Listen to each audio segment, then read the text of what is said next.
Right. Right. Negazabetek kumatotso esti live stream hunggan inigi ibisitata. Okay. All right. Hunggan, Malika. Yep. All right. Esta la live esti biba biba biba. All right. Half a day todo samzu gwena hudzang estigio nuevo na episode Fanachu guawi host midzu tatlo si Michaelu Hanbavakwa. Then golf maguf do. I'm so happy para esti ibisitata paugo guini. I'm so excited for our guest here today. Like Giminagayat esta membesita guini. She's been a guest on Fanachu a few times over the years. You may remember her. Wenti and Hasugui, she was here for a Gwinaizagi Durantan COVID episode a few years ago. And you may remember her many years ago. Arielle was here even during the godfather of Fanachu, Manny Cruz days of Fanachu. Arielle was a frequent guest back in those days. But I'm excited that for our guest here today for Fanachu, we have with us Arielle Taitano Lowe, a poet, a scholar, who will be here talking with us about her poetry.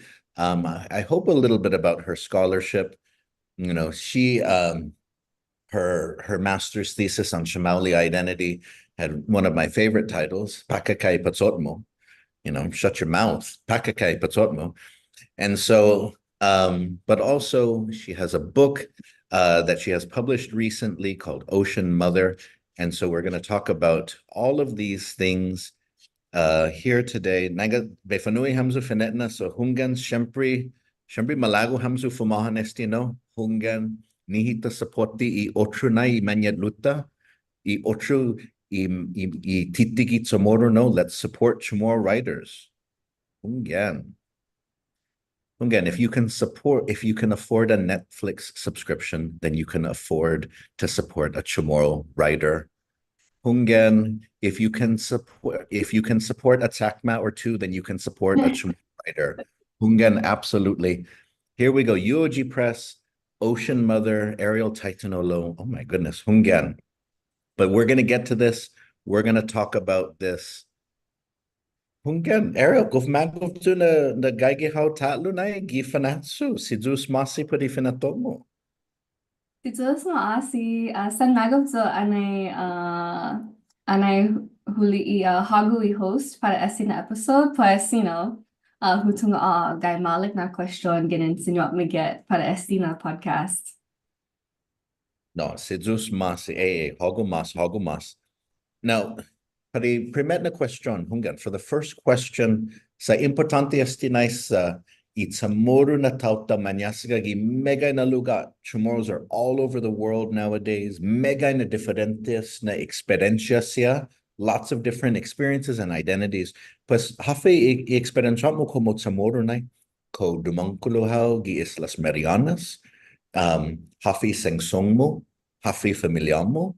So go ahead and por favor introduce in myself. Dito sa asi.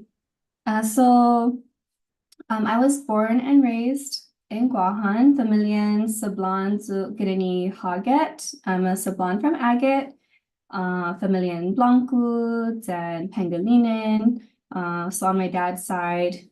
And I went to about 5 different elementary schools. It's wild. I can't rep any one elementary school more than the other.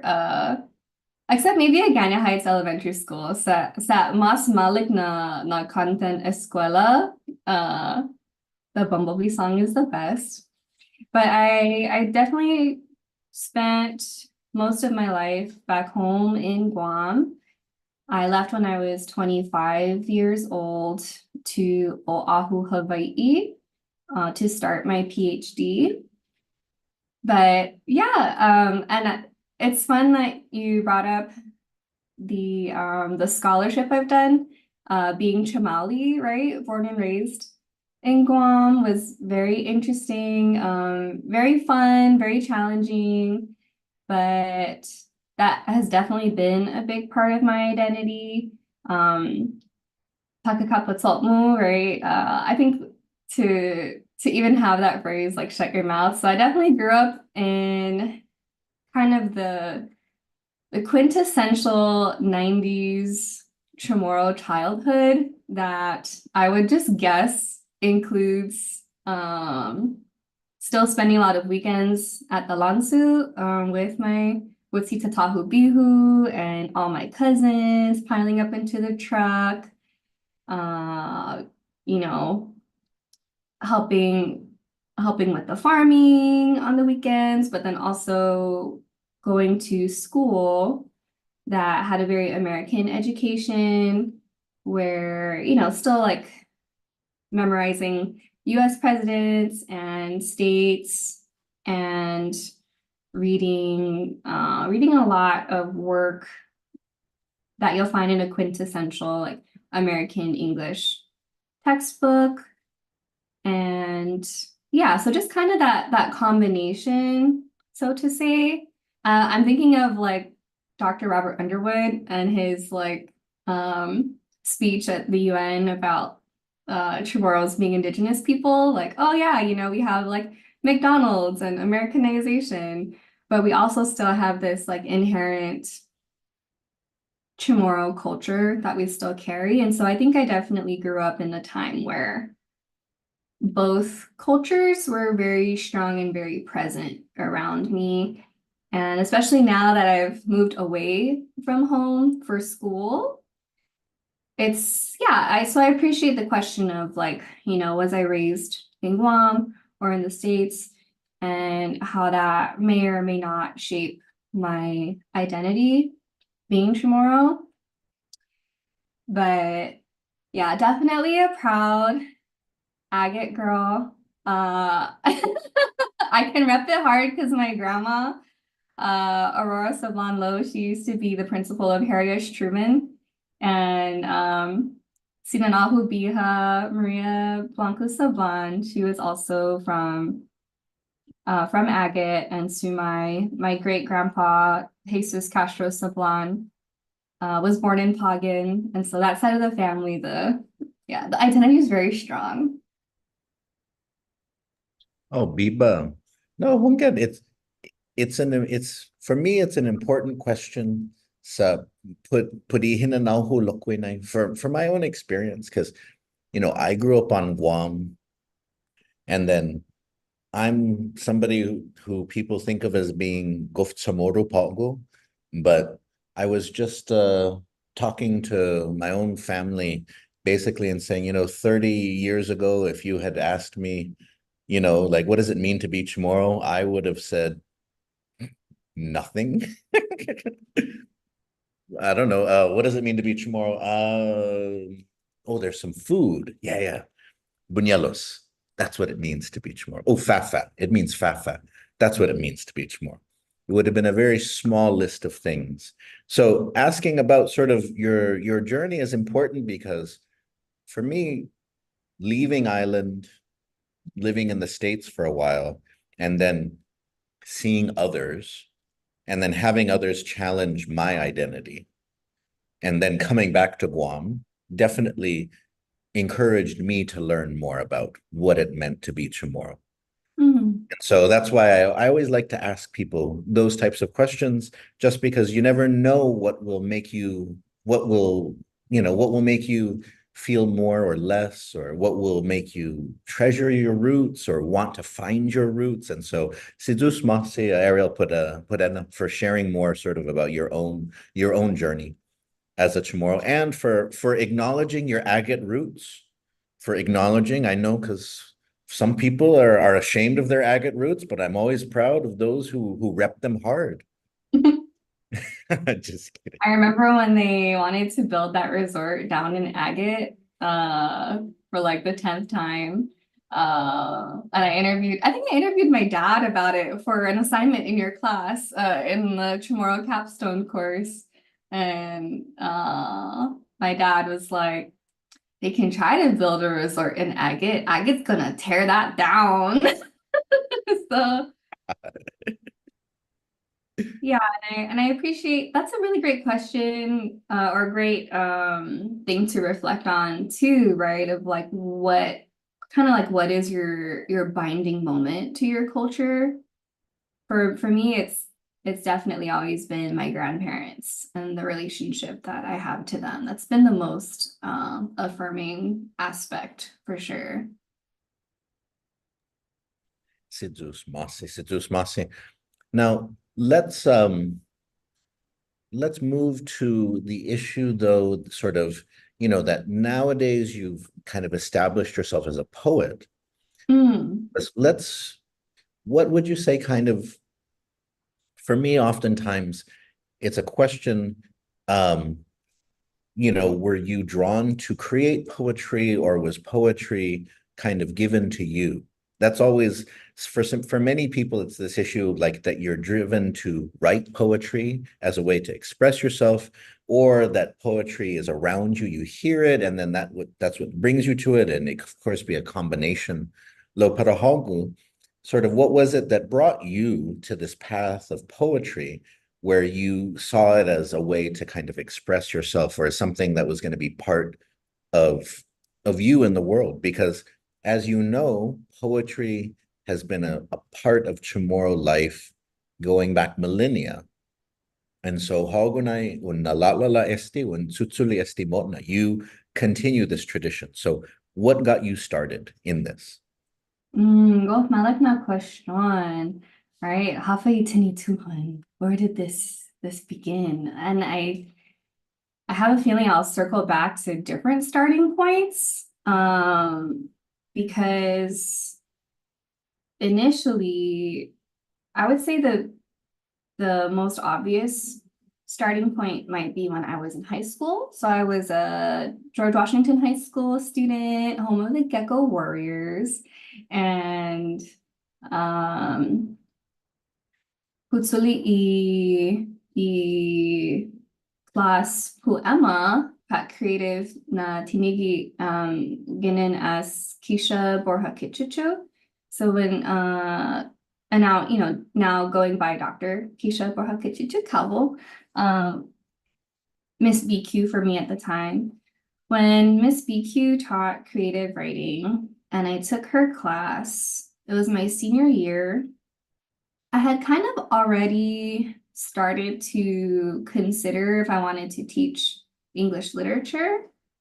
My junior year, I had taken like an AP language and composition class, which is kind of silly because, to be honest, in 10th grade, I still did not know how to write an essay, um, which is required. Like in 10th grade, you have to be writing and submitting essays for a final assignment.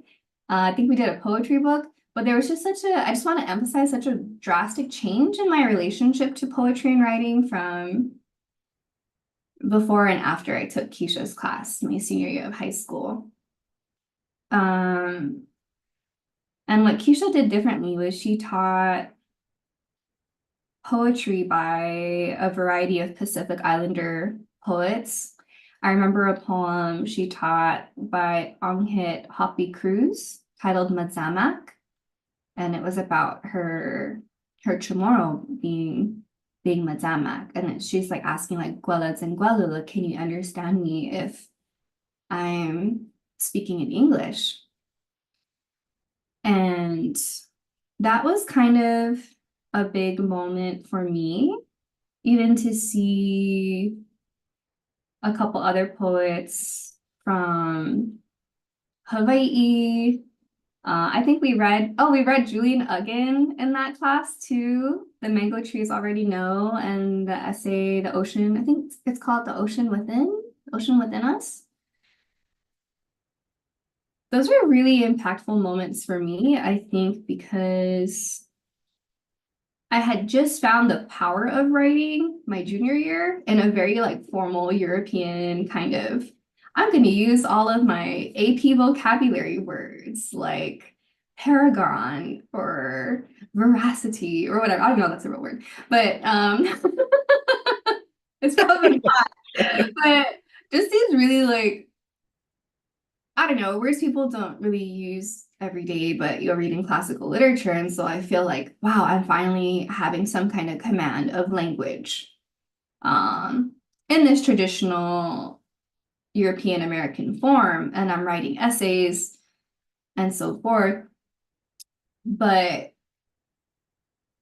to see in Keisha's class that Chamorros, Hawaiians, Maori can use language to kind of command and put forth their own cultural understanding, I thought was very powerful. I think especially to read Anghit Hopi Cruz's work, The Voice of a Chamorro Woman, it just made me feel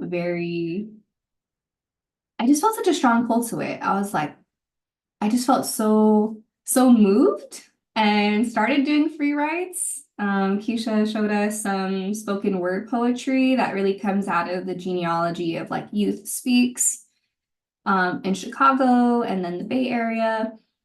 And kind of like the blending between that spoken word poetry tradition, a European American written tradition, but also, as you mentioned, this kind of Chamorro oral tradition where I didn't realize it at the time, but really Keisha's class gave me a genre to kind of put forth a lot of literacies that I had already had from my own culture. And one example of that is the way that my mom would take my brother and I to every rosary, even like her second cousins and her third cousins, immediate families. And as a child, as a Chamorro child in the 90s, learning about being exposed to like American individualism on TV, I'm just like, why do we have to go to every rosary? Why do we have to go to all 9 nights? And to all the Chamorros listening, I don't know if anyone's getting some like PTSD of what happens when you complain like that. Again, and how dare you ask how you might be related to them, and then it's kind of like then getting the genealogy data dump all over you, like, well, of course this person going back and this person and then this person, but then that person is not really their mom, because they're reared by this person, because we don't talk about that, and then this person, and then you're like, oh my goodness, this is more confusing than the Transformers and GI Joe, and trying to figure out this and that, and it's clearly your Nana's knowledge of village genealogy is more intricate than Game of Thrones lore. There you go. It's more intricate than the Marvel Cinematic Universe and the comic lore and the fan fiction. Like all of that, and there's still more when Nana's telling the various stories of the family and who is related and how. And that's only the biological story, not even the the day-to-day.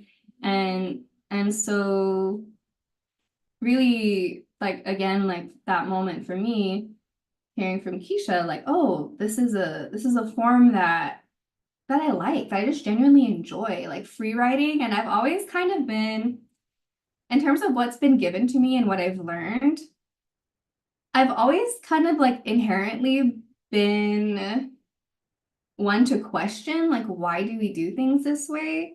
To the great annoyance of all the authority figures in my family, my poor elders, that I'm just constantly questioning, why do we have to do it this way? And I, in the intro of my book, I do credit my ancestors, right? And how, for some reason, they decided to gift me their intellectual curiosity. So that really combined with a gift for words. Both my mom's side of the family and my dad's side of the family have very strong orators. So my grandparents on each side. I would say my mom's side, they're very strong at genealogy, even just like telling fantastical stories of the day to day and just being very charismatic speakers. Where my dad's side, they're Chamorros who did a lot of singing in the church, who did a lot of teaching and administration work. So it's kind of the blending of those two things. Yeah, and one other thing I think is really important to mention is my grandma Aurora, because I spent so much time with her, and that was something again that my mom really instilled in my brother and I, was to spend every weekend with our grandparents. So I would see all sets of my grandparents every weekend, often throughout the week. To me, they're like my best friends. Like, oh, my BFF, grandma. Let's like tell me about your stories. Like I genuinely loved hearing her just talk about her stories. And one day she told me, I don't remember how the conversation came up, but she told me, you know, Ari, Chamorro is a very poetic language, and we actually have a lot of Chamorro poems and nursery rhymes that we haven't really written a lot of them down, so people think that we don't have poetry in our language, but it's actually the exact opposite. Chamorro is very poetic. Um, so that was another piece kind of involved. So just my grandparents and my inherent cultural values, plus just being an intellectual uh Hermione Granger type, little know-it-all, like I want to know everything.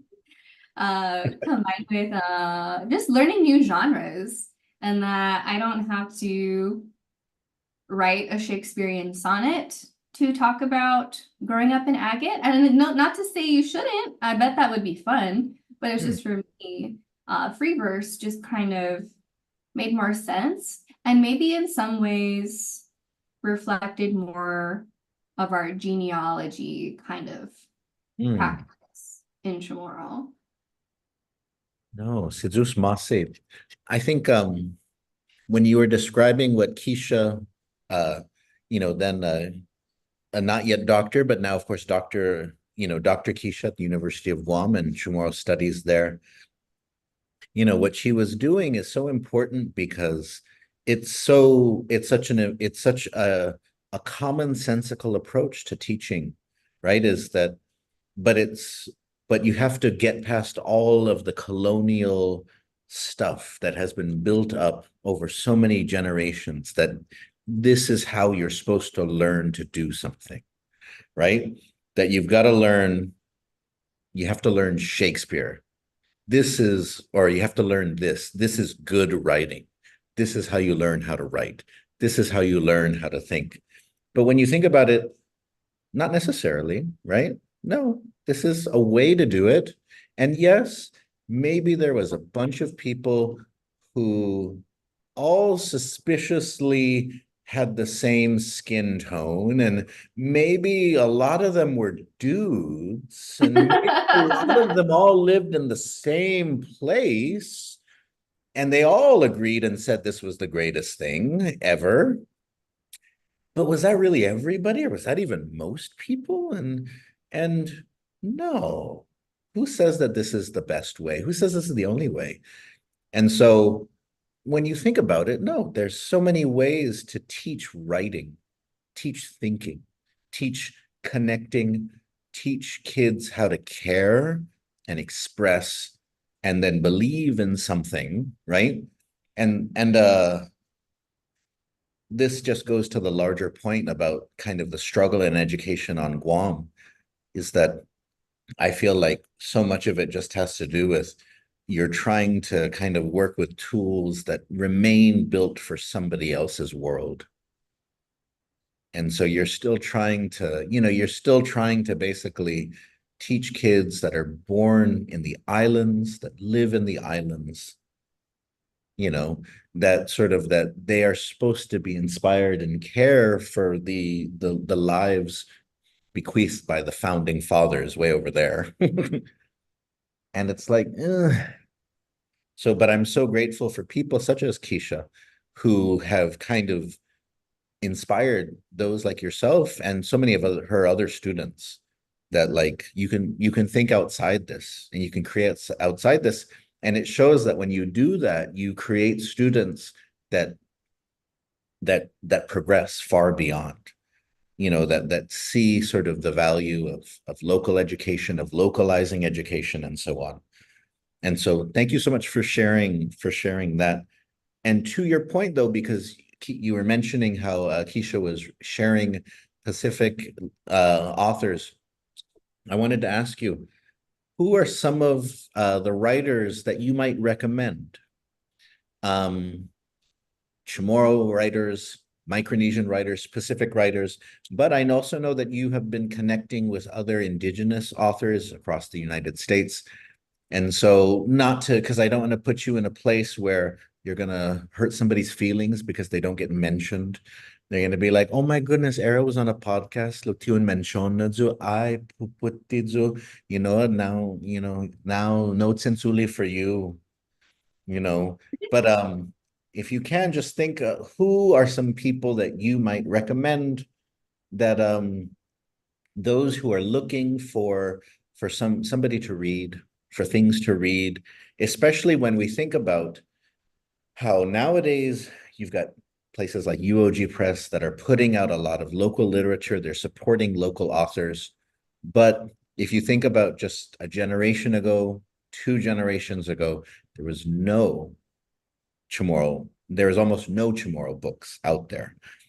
So how a lot of the people who are hungry for Chamorro literature are actually people in their 50s and 60s who had nothing to read, but are now finding that we've always had voices, we've always had thoughts. So who are some people that you might recommend? Oh, absolutely. I'll start with my favorites and then I'll kind of branch out to beyond the kind of work I do, but equally as fun and different different genres in Chamorro literature. So one of my all-time favorite writers, and I think a lot of people can relate, is Julian Uggen, of course.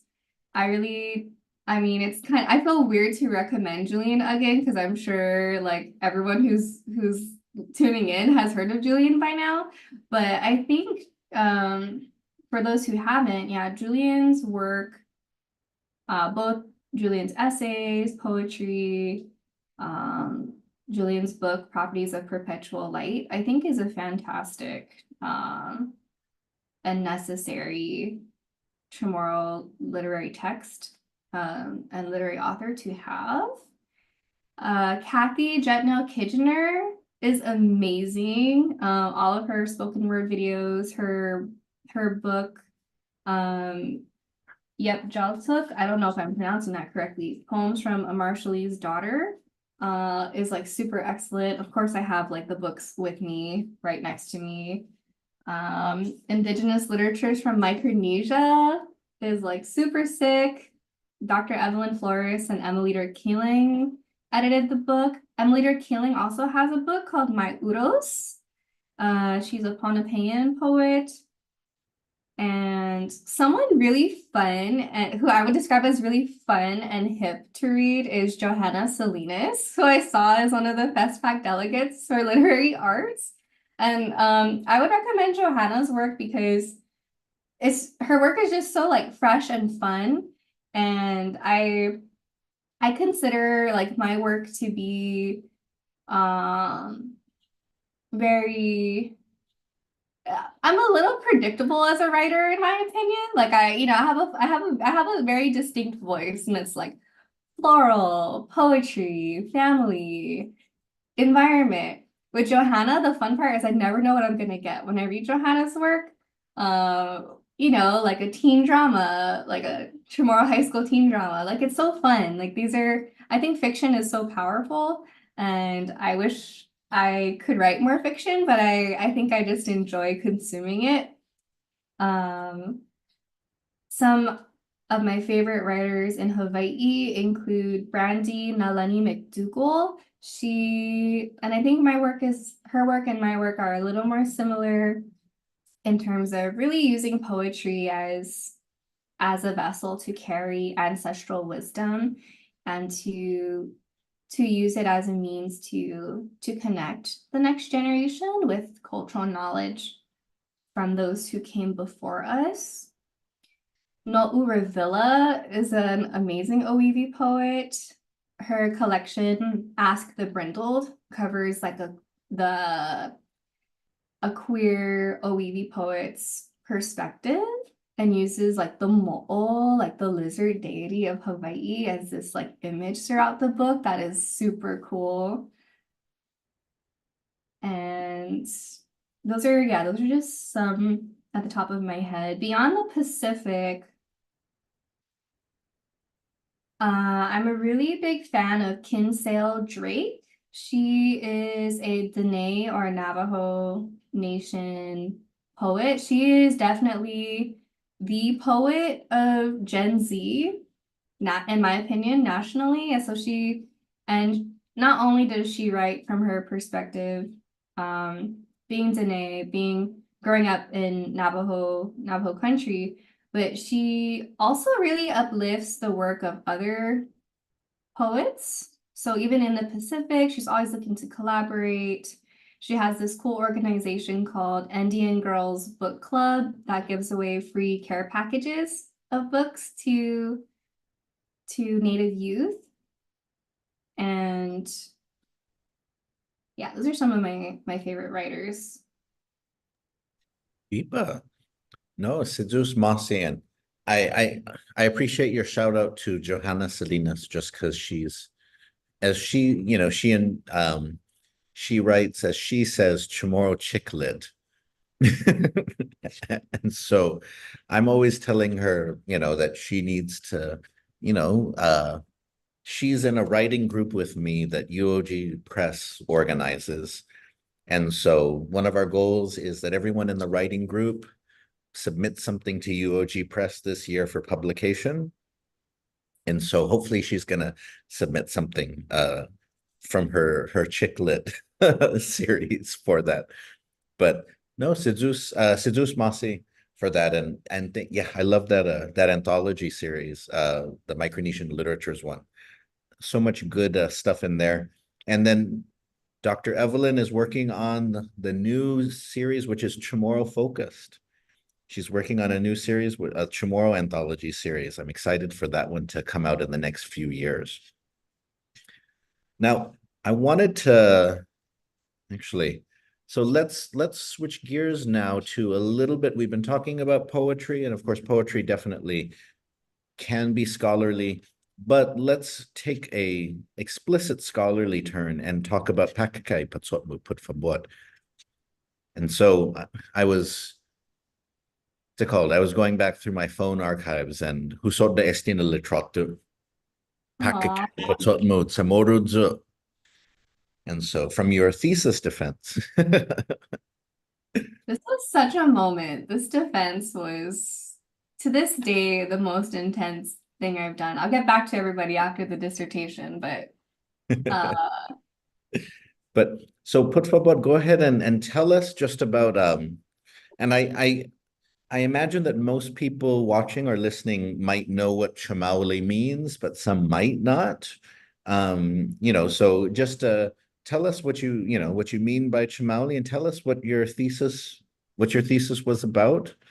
Put favor. Absolutely. Sidus Maasi. So Chamauli, to me, and as I defined in my scholarly work, it's a combination of Chamorro, so to be indigenous to the Mariana Islands, and Haole, which is how we say it in Guam. It technically comes from like Hawaiian language, haole, like to mean like foreigner, but has the way we use it in Guam and the way it's often used in Hawaii too is to refer to white Americans.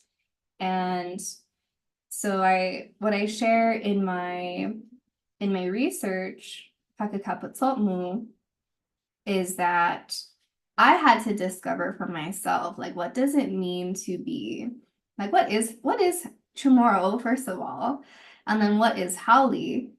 And because it can be a lot more complex than how I just defined it here briefly.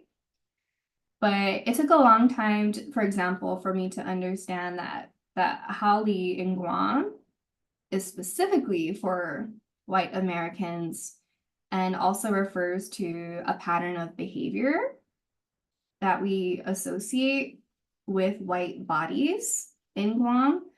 And so that study, it's interesting and fun and complex because it uses critical race theory, ethnic studies, Chamorro studies, and one of the one of the biggest takeaways was like there's even like a little song like you're a cha-cha chamali, half Chamorro, half a Haole. And one of the biggest takeaways was, and that I would affirm here for listeners, is like to be chamali, like there really isn't such thing as half. You're Chamorro. And sure, yeah, you can also be Haole if you have a white American ancestor. But, again, like to be white and to be American, neither is necessarily biological. It's more of a racial and national identity. And what's most important is how you self-identify and the culture you grow up in. And for me, that was very much Chamorro. And I think in that project, I invited 3 other Chamorros who have been identified as Chamali to participate. And yeah, it was just there's so much I can say. So I can take a pause there for now if there was anything specific you wanted to talk more about. No, as a fellow Chamali, as a fellow Chamali, no, I thought it was interesting for you to interrogate it, especially thinking just because it was for sort of thinking, especially because both of us are people who have Chamorros who have kind of committed to being more critical than your average Chamorro or even your average Chamauli, for example, which means then that we join sort of a class of Chamorros which if we had been born a generation before us, we would have been judged as the type of Chamauli who is trying to prove that we are Chamorro, right? So that was, or the identity crisis Chamauli. So for example, that was the half caste.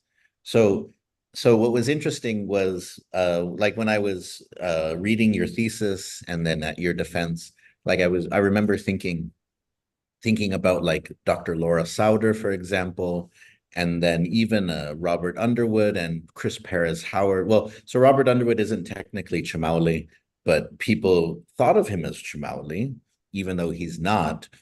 But Chris Perez Howard and Laura Souder would definitely be Chamauli. And they were all activists around the same time. And all of them were basically, if you wanted to dismiss them, you dismissed them as being half caste Chamauli. And so that was the thing that struck me, though, is that so you dismiss them that, oh, they just don't know who they are.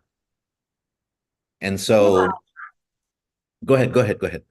Yeah, I think that's fun. And of course, the sun is coming in right at this moment to like emphasize my light hair right at this conversation. But so 2 things. One is that race can be so slippery because it's so dependent on context and it can change. The second thing to address like the half-caste activist or the Chamali activist, as the overcompensating Chamorro.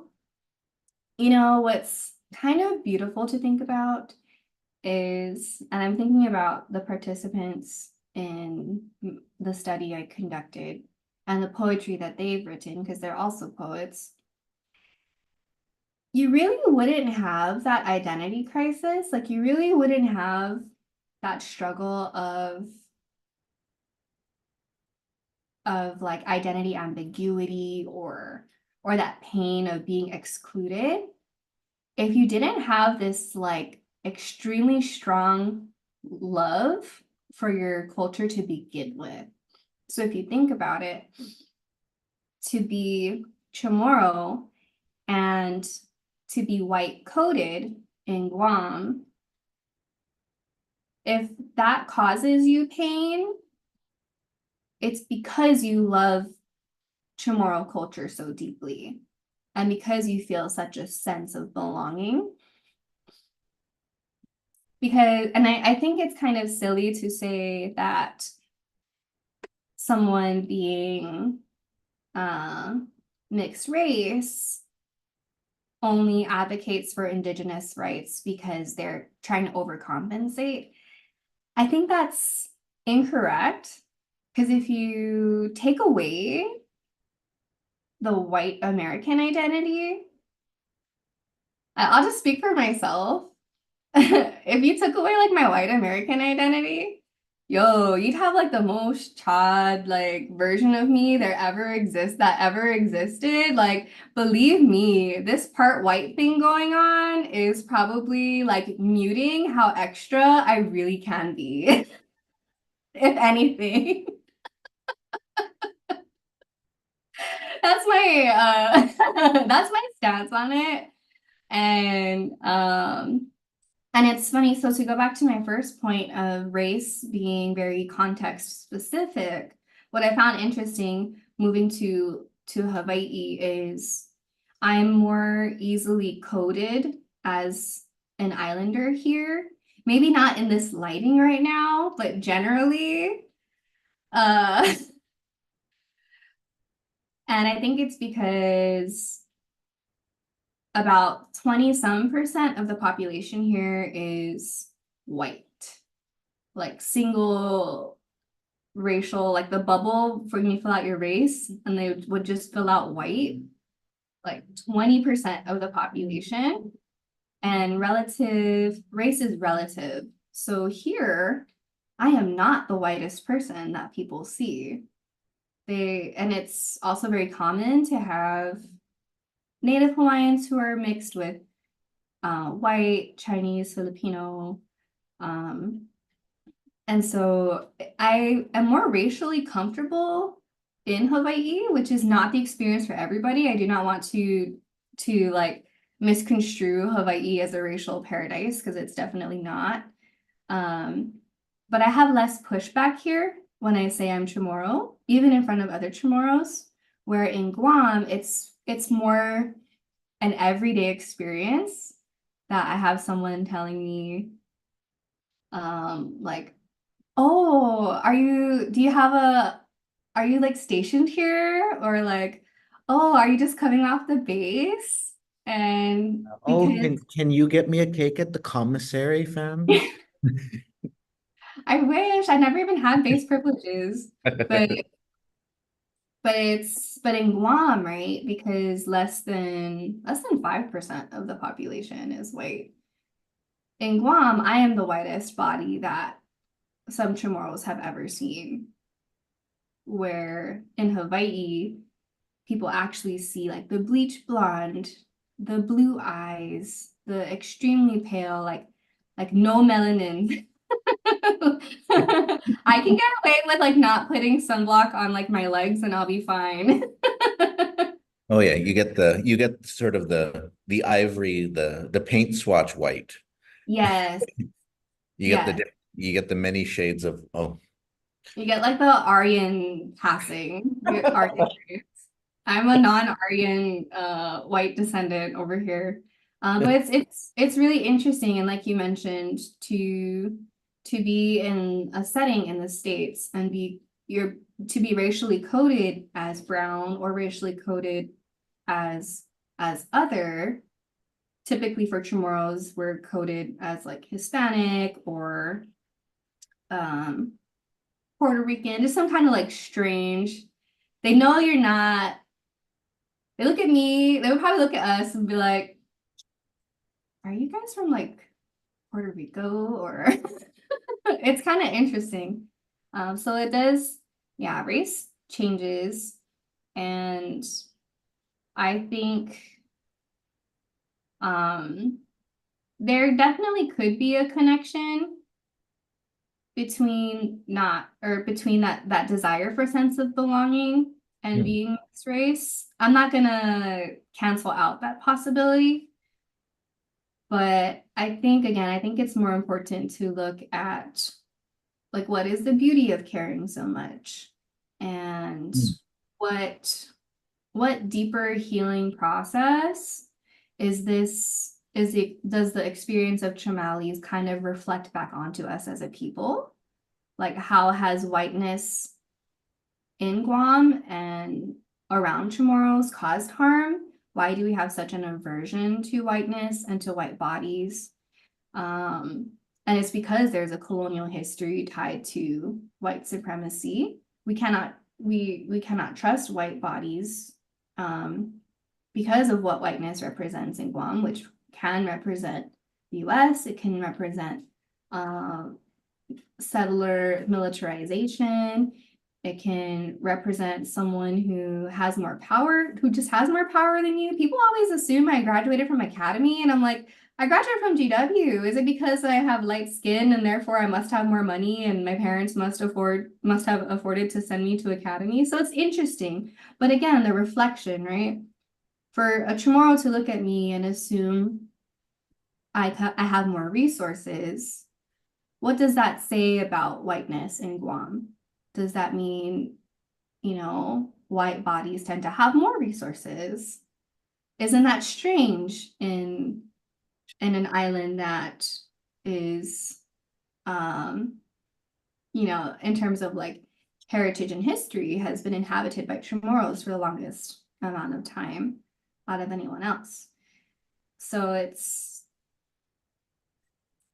something I find very interesting. And I think the title of the work, Pakakaput Sotmu, I feel like I don't get to share that story enough. What actually happened was I was in 5th grade, and it's funny because me and the kid at the time, we became best friends afterwards. But before that, this child, my classmate, had told me,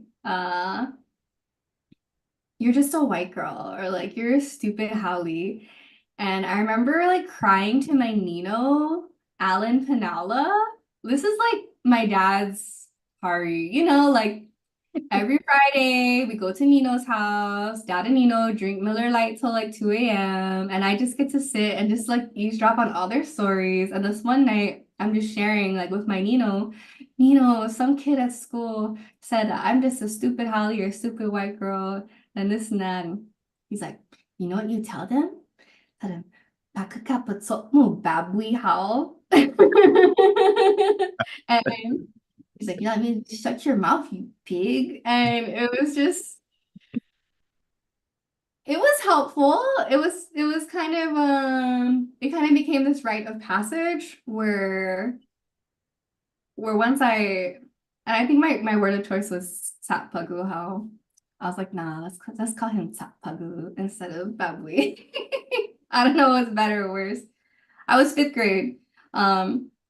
But for that kid to call me a stupid haole and for me to say Pakakapat Sotmo Tamorozu just instantly changed the vibe, and it became a moment of connection. And that's also a very Chamorro thing. Like, we're also very combative.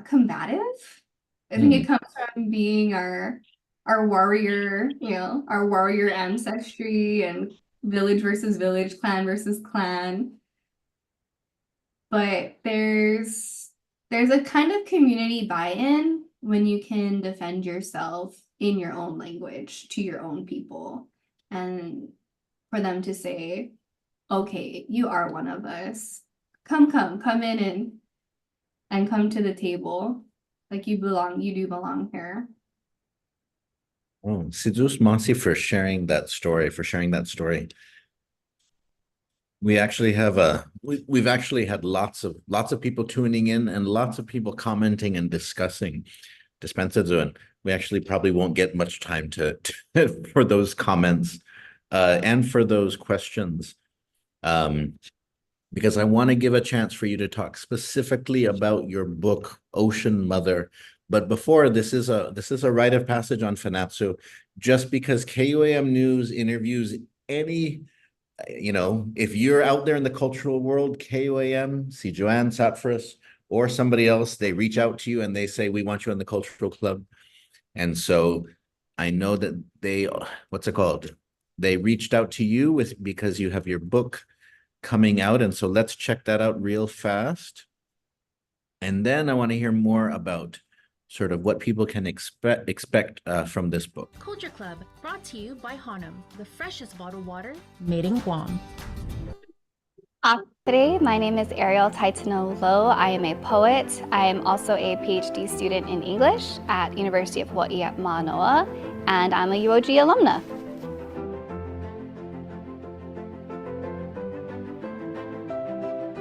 What really made me fall in love with writing and poetry was my 11th grade creative writing teacher, Keisha Borja Kichichu.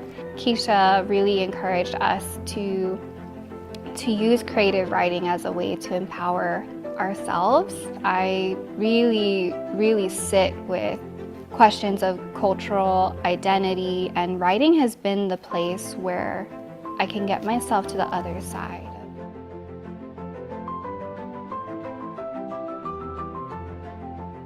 How does it feel now that it's in a book? It feels unbelievable, really. Poems I wrote when I was 17 years old, and make them into something I can share and publish in a book, but still hold true to that voice of a teenage Chamorro girl in Guam.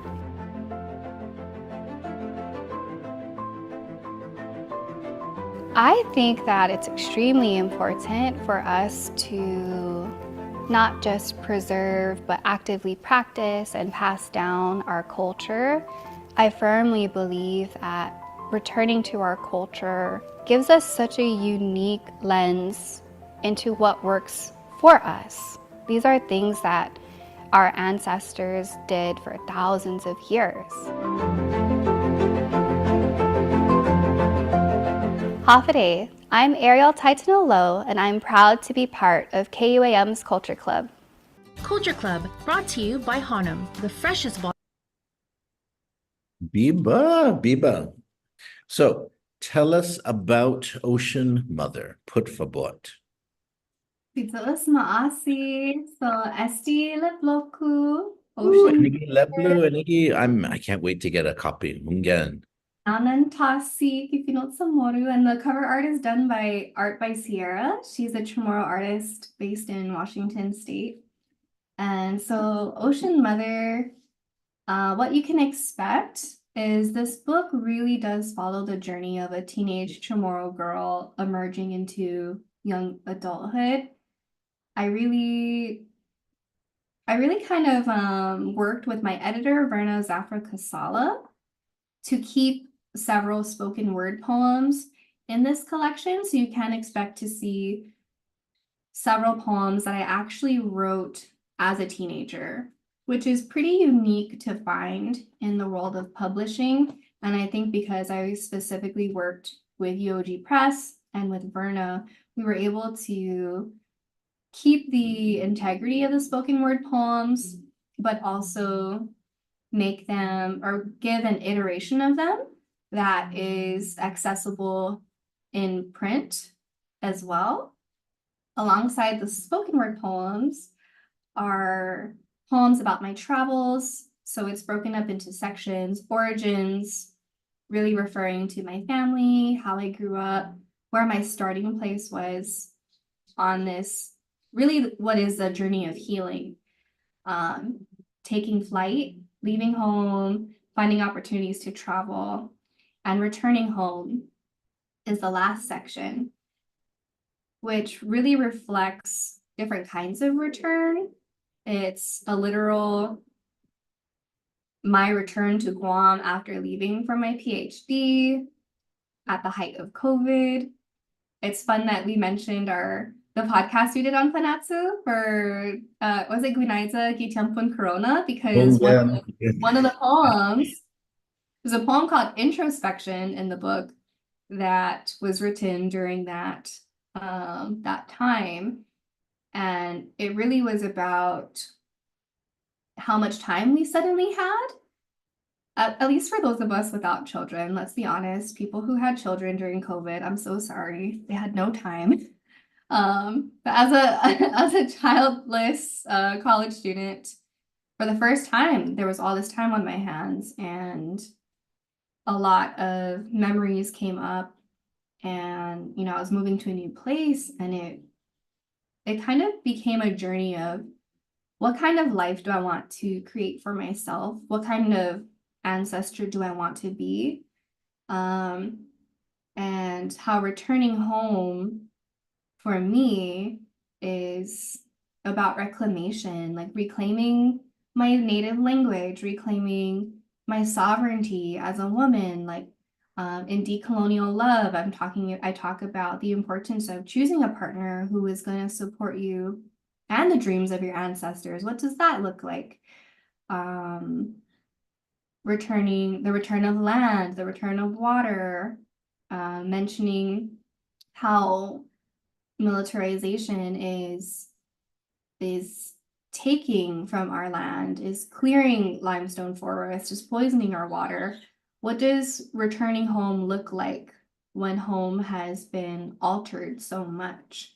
And really the answer comes back to our relatives, whether that's the ocean, the land itself. And one of the poems, One Day Our Bodies Will Truly Be Free, I hoped to convey that even if outsiders poison the water and destroy our land, they'll never take away our genealogy, right? Like we will always know who we are, and we will always have these stories, and writing them down is one way we can keep these places alive for our next generation. It's just one role to play. There's many different roles to play in the fight for Chamorro rights, but one role to play is writing down stories. And so that's what I hope Ocean Mother has accomplished. And my favorite thing to experience lately is when people have their own memories come up when reading the book. So like anyone who like feels excited or like wants to share any of their own memories or their own stories unique to them, I'm always like just all ears. I love hearing how people connect, and more importantly, wanting to encourage those memories to be written down, and not necessarily for other people if you just want to write it for yourself, for your children. But these are our stories, and yeah, I think I'm hoping this is just the beginning of many more stories to come. Yeah, again, and I'm wondering, would you mind sharing one of your pieces just to read it for us? And let me just share it real quickly. I'm gonna put it on the screen again. I did it at the beginning, but so I put the link and I'll post it again, but it's on UOG Press. Sort of you can is this still it's still for pre-order? I think it should be regular order, but yeah, they should be sending it out right away now. Oh, Biba. Okay. Again, and so check it out at the NIST. And so while I'm showing it to you here, and thank you for everyone, Mega and Natauta Omega, there's lots of people watching. I don't know what's going on lately, because Fanachu last year, we had a dip in viewership, but then for the past few few months, everything's gone back up. Maybe it's because we have such great guests. I don't know. It's certainly not me because I've been here the whole time. And so it people but yeah day. Hey, Mali Hungan. Okay, my Mali Brianna Baza says definitely ordering that for my daughter. Peter Bautista says Magov sen bonito historia mo. Gostadong zan latlay kotura mo gilina lat mo. Biba Palawan Islan Guahan Hungan. Hungan, you've got a lot of people supporting you, a lot of comments, a lot of discussion in the chat. But if you've so yeah, support Shmore Writers, support UOG Press, and then yeah. So if you've got something to share, Arielle, for a nice little closing here, if you've got a piece.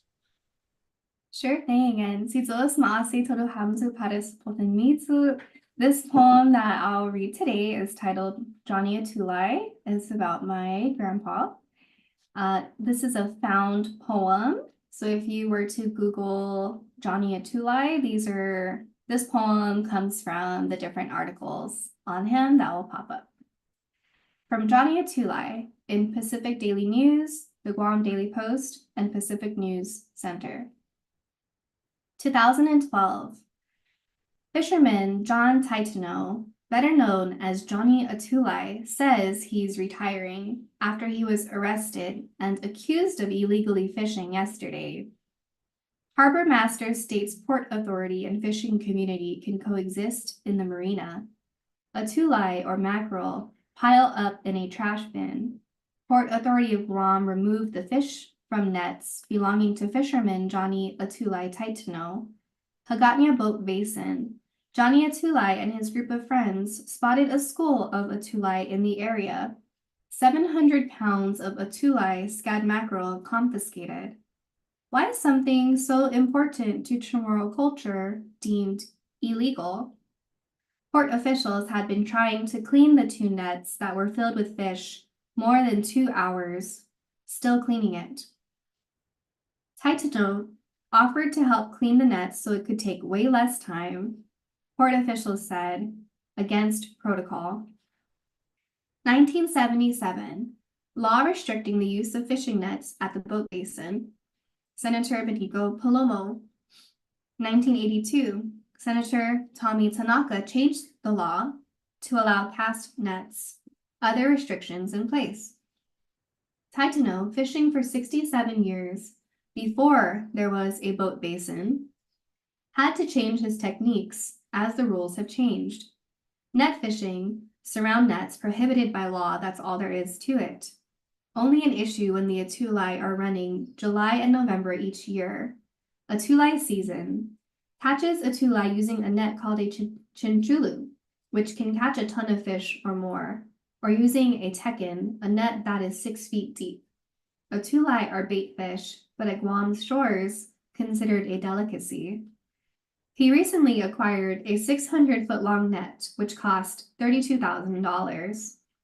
His first arrest for alleged fishing violations in 1971 after he returned from Vietnam.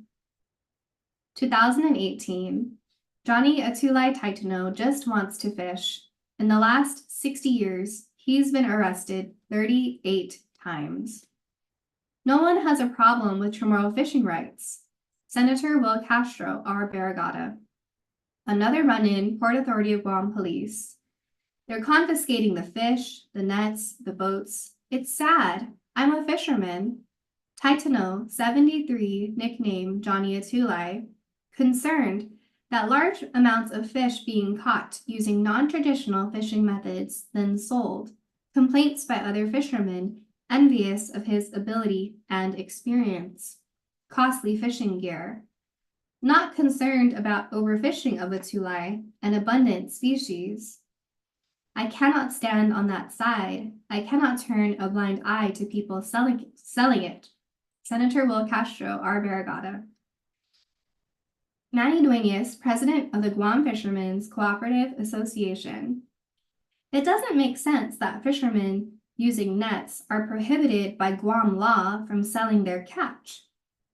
Law states fish cannot be marketed, can be shared with family, and community for purposes of home consumption. Dueñas said, island's fishing tradition is under attack. I feel for these fishermen. Nobody cares about them. They're trying to get rid of the fishermen. Guam law says nets can be used to catch fish, but fish taken by net for subsistence only cannot be sold. Local farmers and artists not prohibited from selling their work, but net fishermen prohibited from selling their catch. Without fishermen like Taitano, many residents would not have access to a tulay. How are Tan Maria and Tun Jose in Dededo and Zigu going to eat a tulay unless they try to catch it themselves? After Johnny is dead and gone, there will be no more atulay for the people of Guam because nobody knows how to catch. These guys are all talk, Taitano said. The politicians, they only come and push and shove when their ass is in the corner, not mine. Sizos Masi. Sidzus Masi. Zen Dispensatsu, I'm like recovering from a cold, so any pronunciation that came out weird. It's just my nose is still recovering. No. Oh, Biba. Hungan, Sidzus Masi, we've got a bunch of people. Even some people said, hey, that's your grandpa, that's my friend. Some people commenting, and we've got Hungan, check the chat. Por favor, at any comments, because I posted the link once again for where you can order a copy of Ocean Mother by Arielle Taitano Lowe. And Hungan, as you saw, from the poem that she just read, these are stories that, that come from the community, that come from her, that come from a tradition that is part of our people. And so, as you can see, it came from her family, from the media, from the heart. And so, Sidus Masi Tatlu, Arielle, podi finatot muguini para este episode fanatsud, za Sidus Masi para hamzu todos, ni ume egad za ume ekunguk, esti ifinakpo esti na episode fanatsu, adios, este ki otro biyain. Sizos Masi, Zen Biba Fanatsu.